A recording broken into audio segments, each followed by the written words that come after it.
Fala aí pessoal, sejam muito bem-vindos a mais um vídeo aqui no meu canal do YouTube. Hoje trazendo para vocês mais um episódio do quadro aqui analisando a carteira dos inscritos, tá? Esse é um quadro que vocês têm gostado bastante, que basicamente eu venho aqui, analiso as ações que você tem, dou a minha opinião sobre a sua carteira, te mostro se você está muito concentrado ou não em algum determinado setor, te mostro quando você deve receber dividendos nessa carteira e assim te ajudando com informações. Não é para você copiar, não é para você fazer a mesma coisa que eu falar aqui, é para você ter uma outra opinião, uma outra ideia para tentar melhorar cada vez mais a sua estratégia, tá? Se você quiser por acaso participar desse quadro, ele é super simples. Você vem aqui no comentário, pega as ações que você tem, né, o código de cada uma delas, coloca elas aqui com a quantidade. E você pode escrever, por exemplo, qual que é o objetivo da sua carteira, quanto tempo você já investe, assim por diante. Quanto mais informação você me der, melhor. Eu escolho sempre um por episódio, então se por acaso você não participou desse, copia e cola do episódio passado, cola aqui, porque aí, à medida que você vai comentando, eu vou escolhendo. Lembrando, tem bastante gente que acompanha aqui o canal, ainda bem, né, que tá crescendo, então não dá pra fazer de todo mundo no mesmo vídeo, mas eu tô fazendo com bastante consistência esse quadro aqui, graças ao apoio de vocês, então dá pra trazer a carteira de bastante gente aí, beleza? Bora pro vídeo. Bom, pessoal, antes só, vejo aqui, tá, quem eu escolhi a carteira é do Pedro Parente, tá, ele que acabou escrevendo aqui esse comentário. Antes de falar pra vocês, só lembrando, a gente tem 2 vídeos por dia, tá, então vai aqui, assista se você perdeu algum, deixa seu like, o comentário, a gente tá rumo a 100 mil inscritos, tá, então se você puder fazer isso daí, o YouTube ajuda a engajar o canal e mandar pra mais pessoas. Olha o que ele falou: fala Bruno, conteúdo sempre assertivo, muito claro e didático, curto bastante sua abordagem em linha de pensamento, muito obrigado pelo elogio aqui. Invisto faz bastante tempo, porém abri um negócio e voltei a aportar em janeiro. Atualmente tenho 35% da carteira em ações, 35% em FIIs e 30% em renda variável. Ou seja, isso daqui que a gente vai olhar aqui para ele, na verdade é 35% da carteira total. A gente vai falar aqui só das ações, obviamente, que é o foco aqui do canal, mas vai lembrar, gente, que ele também diversifica em FIIs e renda fixa, tá? Minha finalidade em ações é ter dividendos de boas empresas e mesclar poucas com potencial de crescimento e dividendo futuro, tá? Sem me preocupar com análises frequentes. Nesse sentido aqui, eu não entendo muito o que ele quer dizer com análises frequentes. Se for o caso de você acompanhar resultado, na verdade eu acho que você deva sim acompanhar resultado de forma bem consistente, pelo menos uma vez a cada trimestre. Mas se for no sentido de você ficar mudando o preço-teto, projetando, eu até te entendo, porque empresas mais perenes, mais previsíveis, você muda pouco nesse sentido, tá? Segue a carteira de ações que ele colocou aqui pra gente, beleza? Então aqui eu já tenho a planilha, vou dar até o zoom aqui pra vocês, pra ficar mais fácil da gente ver, beleza?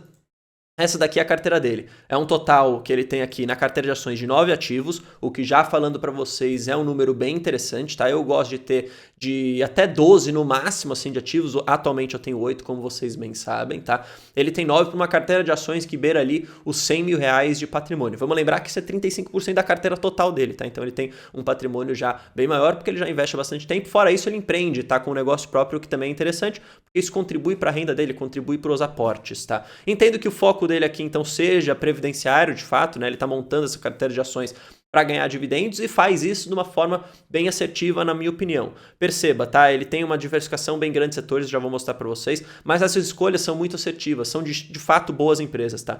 Ele tem Banco do Brasil, um grande banco, como vocês já sabem, paga dividendos de forma bastante consistente, dividendos fortes, inclusive. Taesa é uma transmissora de energia também com histórico muito bom de pagamento de proventos, com yield super alto. Ele tem Vale, que ali faz parte de empresas ligadas a commodities, mas que vamos lembrar, tá? Vale é uma das grandes empresas brasileiras aqui, em momentos de ciclo alto da commodity, onde a empresa gera bastante resultado, em momentos de crescimento da China também bastante atraentes, o dividendo é muito, muito forte. Não é o que a gente está vendo agora nesse ano, tá? Que a gente tem, na verdade, o oposto aqui, crescimento da China mais tímido, commodities para baixo, e a gente vai ter, obviamente, então, uma projeção de dividendo menor para essa empresa, mas ela é muito cíclica nesse sentido, tá? Então tem momentos que é bom, momentos que é ruim. Eu teria na carteira, não como minha maior posição, e como vocês já podem ver, de fato não é uma das maiores posições dele aqui, eu já vou mostrar para vocês, então acho que ele faz essa escolha de forma muito interessante. Itaúsa aqui, que é uma holding, então tem sim a participação no setor financeiro com o Itaú, mas também agora uma diversificação de portfólio, né, para setores de infraestrutura, o que é interessante, isso pode gerar bastante dividendo no futuro, tá?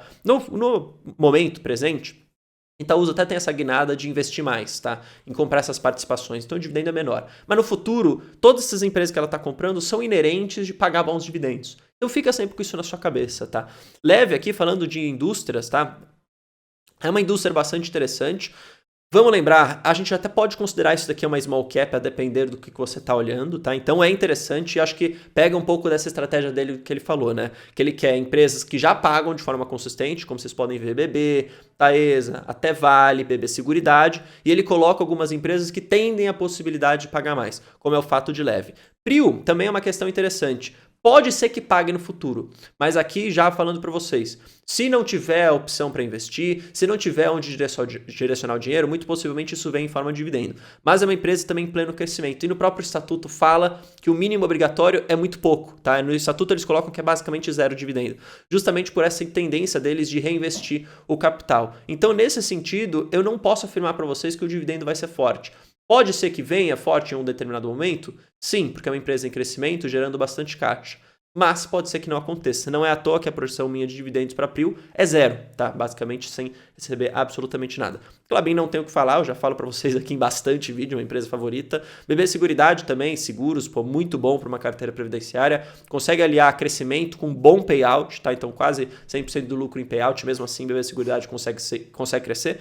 E Fleury aqui no setor de saúde também, para falar do setor inteiro, é a melhor empresa, que consegue crescer mais, que tem o melhor serviço, na minha opinião, mas também inerente não de pagar tanto dividendo agora, até por questão setorial, tá? Pode ser que pague um pouquinho? Pode, até você ver aqui uma projeção do mercado de 56 centavos por ação para esse ano aqui de dividendo, mas não costuma ser um dividendo tão robusto assim, até por questão do setor. Mas olhando para a carteira dele inteira, acho que faz sim esse objetivo dele, que é ter boas pagadoras hoje e aliar com algumas empresas que podem ter ali o famoso crescimento. Beleza? Olha só a composição setorial da carteira dele. Olha que interessante. Eu vou até dar um zoom um pouco maior para ficar mais fácil de vocês verem, tá? Ele tem uma composição setorial bastante interessante. Ele é bem diversificado nesse sentido. Ele tem 9 empresas essas de setores diferentes, tá? Ele poderia dar uma concentrada a mais em um determinado setor? Até sim. Isso aqui é o que está impedindo da carteira dele de ser boa? Para ser bem sincero, não. Tá? Ele já tem uma posição bastante relevante em cada uma das empresas. São 9 ativos para um patrimônio em ações de 100 mil reais. É uma quantia interessante, sim.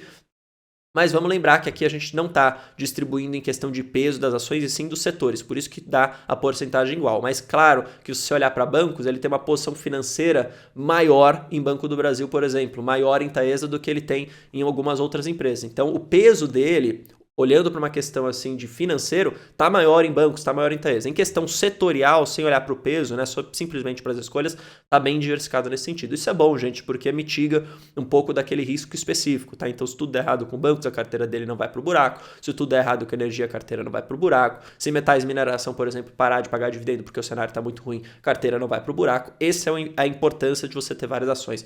Até recebi no meu Instagram agora, na caixinha de pergunta, que eu fiz se a pessoa poderia concentrar 100% no setor elétrico. O que eu achava disso? Falar, cara, eu acho isso uma péssima ideia. Apesar de ser um bom setor, você vai correr um risco específico muito alto.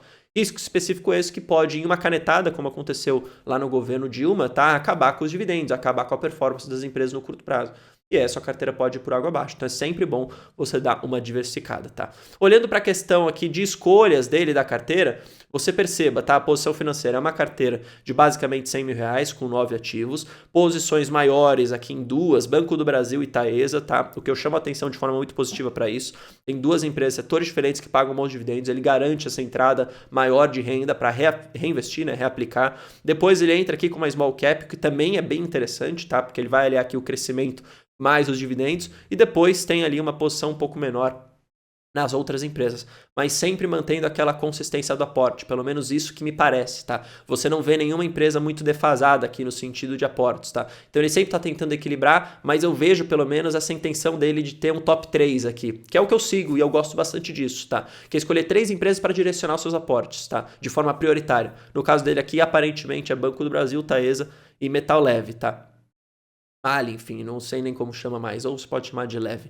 E aí, BB Seguridade também aparece ali com certa expressão, mas não acredito que seja aqui o top 3 dele. Ele pode ter um top 4, sei lá. Gosto bastante das empresas, tá? Não tem muito o que falar aqui das escolhas. Só o ponto interessante aqui falando de Fleury, porque não paga tanto dividendo, e Prio também, que pode acabar nunca pagando, tá? E aqui um pouco da projeção de quanto que ele vai receber de dividendo. Dada a posição maior dele em Banco do Brasil e Taesa, ele recebe mais, são boas pagadoras.